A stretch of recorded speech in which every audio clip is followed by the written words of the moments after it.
I was thinking about why we're doing these YouTube videos anyway. Mm-hmm.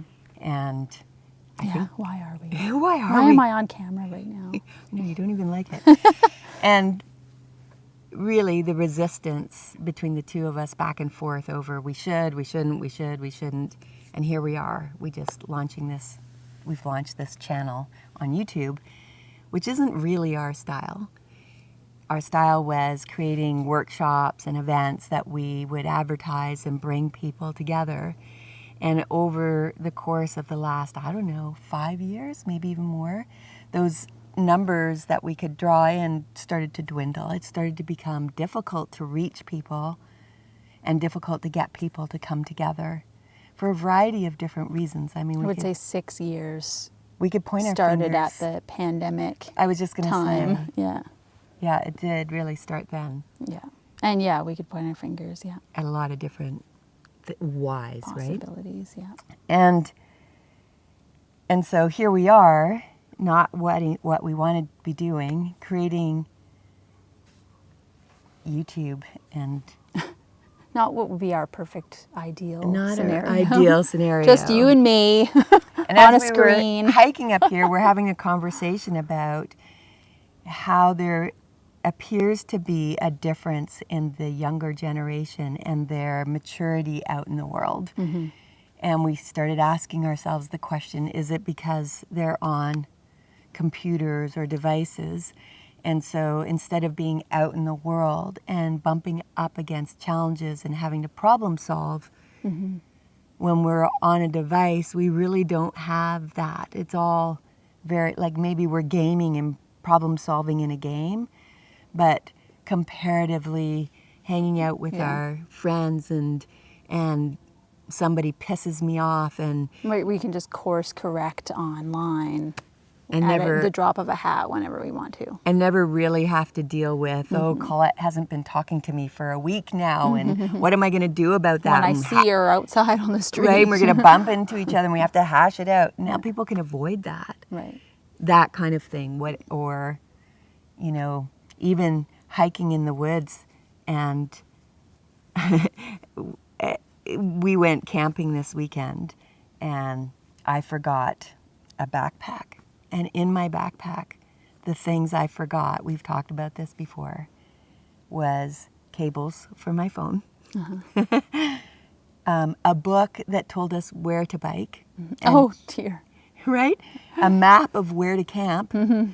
We had nothing. We had all the little things that I needed to plan the trip, so I didn't have to think or troubleshoot. Mm-hmm. I forgot. Mm-hmm. So there we are, forced to sort of figure it out without all these support items like we used to do before we had all the support items. Mm-hmm. And I actually put in my backpack, because what I did have in my truck was a real compass. Like, when was the last time somebody used a real compass? I bet you most people don't know how to use one anymore. Yeah, yeah. You have to go out of your way to learn. For sure. And so if I know the ocean is west, well, how do I know west if I don't have my phone with me? Or it's fascinating. So really. How does this relate to why we're doing this? Yeah, so here's the conundrum. We're creating content for social media, which in my mind is the problem. And yet now we're creating content to keep you on your device longer. To attract you on your device, but to say at the same time, get off your device. Come instead and be with us, you know? Yeah. Get out into the world. It's so fascinating. Rub elbows with people. It's fascinating that here we are doing this, and yet we've avoided it, but we've been pushed down a path that's like, if you want to actually get to people, that's where, because I would ask you over and over, where are people? Mm-hmm. Here they are. Mm-hmm. Here they are. Mm-hmm. Because they're not reading the newspaper anymore, or they're not out in the community looking at the sandwich boards with the events to go to. Mm-hmm. Yeah. For sure. So what's the problem, and how to solve it, and how can we help? I can hear a lot of voices, like, for one, being like, well, maybe it's what you guys do or whatever at the same time. Like maybe people don't want what we have, what we're doing. No, maybe they don't want to participate. Like I can hear people going like, something like, well, the thing I go to has people at it, like maybe it's you guys or whatever.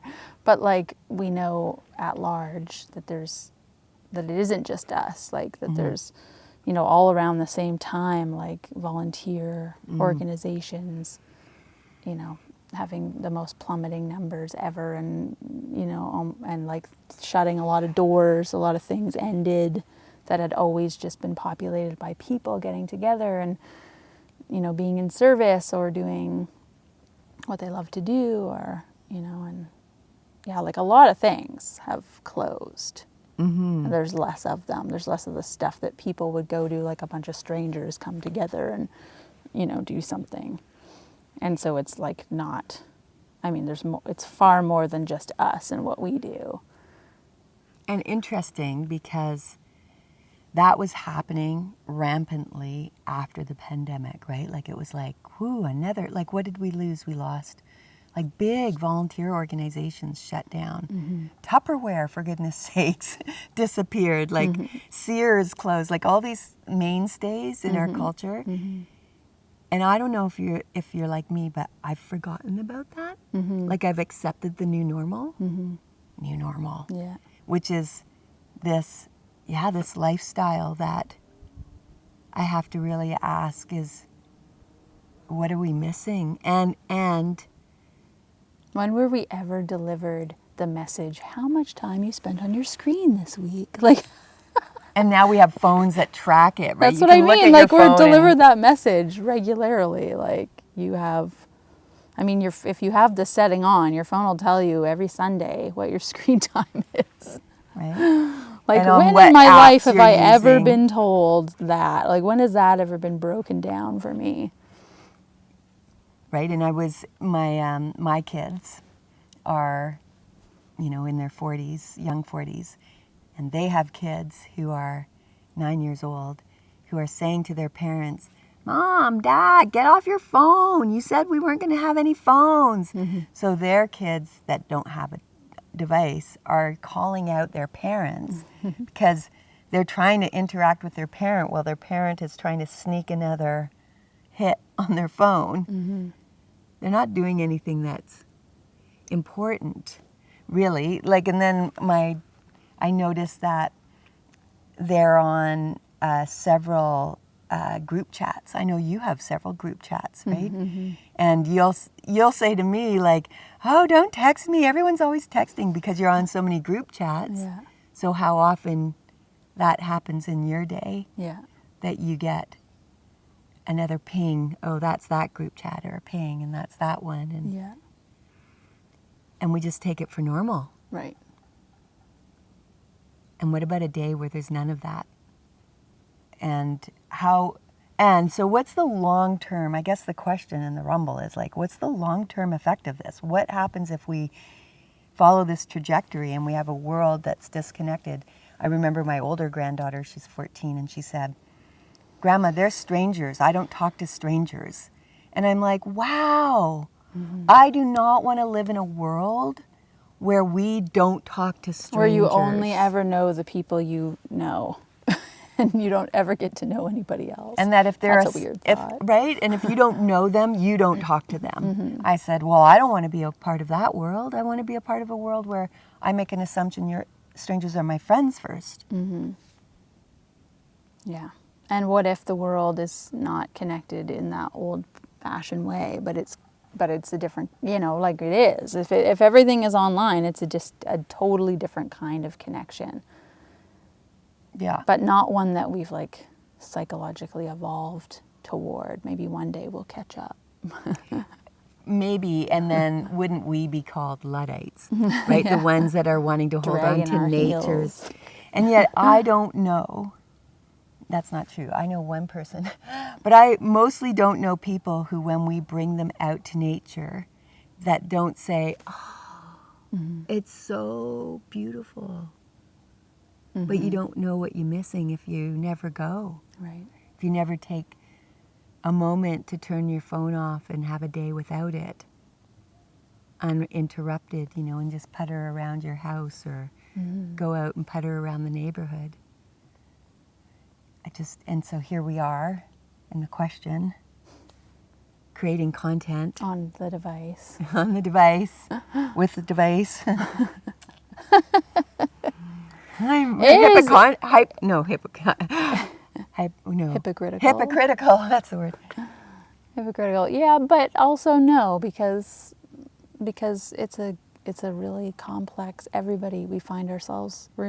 a very complex situation we find ourselves in. It's not as easy as just turn away. I mean, we could decide to turn away and from the ever growing, interweb connection of through devices and technology and what have you, but we would be saying, no, we're not moving forward anymore with everybody else. Some people I'm sure are in the world that are doing that are disconnecting and not having technology, and that's a serious choice that wouldn't come easy and would take a lot of intention and a lot of specificity and a lot of just due diligence, really, and probably work in that way. So there's a cost to Not. going against the grain, but for some great benefit to their mind and their heart and their energy or whatever, right? But we've decided for now that we still try to reach people, that we still try to have the conversations that are meaningful and important to us, to try to involve people in those conversations, and thus so keeping us connected to the device world. And I wonder... But I don't think it's easy conversation. I don't think it's easy, there's no easy to go, answer. Oh, how about no, or how about yes, because it all has a cost. It does, and we don't even know how could we ever know the cost? We are only now seeing the cost of smartphones on a generation that was born into them. And we see a rise in depression and suicide, and they're correlating that to smartphones. But we wouldn't know that until there was time with that to see some effect. Right?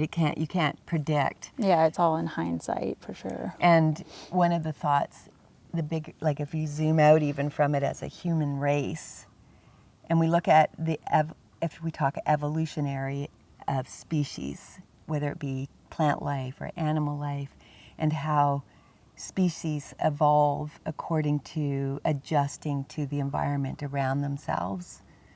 But if, as a humanity, we keep disconnecting from the environment around ourselves and continue to amp up the use of devices to do the thinking and adjusting for us, will we then stunt our development, own evolution? For sure. And so as the rest of nature, plant life, animal kingdom continues to have their own evolution, get smarter and wiser, but we actually are dumbing ourselves down. We're not evolving. We're actually stunting our own evolution. It's a possibility. And we won't know. And we can't know. We absolutely can't know. Maybe it actually is just changing the trajectory of our evolution. Right. And we will evolve in some other, unique, crazy sort of way. But for me, I mean, it always, things that are just unanswerable and unfigure-outable in their intensity. Always brings me back to just it's good for me to come out into nature, to be reminded that I am a part of nature. I was created from the same stuff that, that life took to grow everything that is life on this planet. And so it's good for me personally to just still stay connected to that and reminded of it daily if I can, right? Yeah. And all I can know in my sort of heart of hearts is that I don't want to live in a plastic bubble. Right. And I guess the invitation is for each of us to just to have some contemplation on ourselves. Like, am I living in balance? Is this what I want Is this what I want? Is a bigger, for my evolution? right? Yeah. Or am I just going through the motions? At what point am I just going through the motions, and at what point am I actually choosing the life I want? Mm-hmm. And know that I can choose. I can choose. Yeah. Mm-hmm. We're choosing every day. We're Mm-hmm. choosing every moment.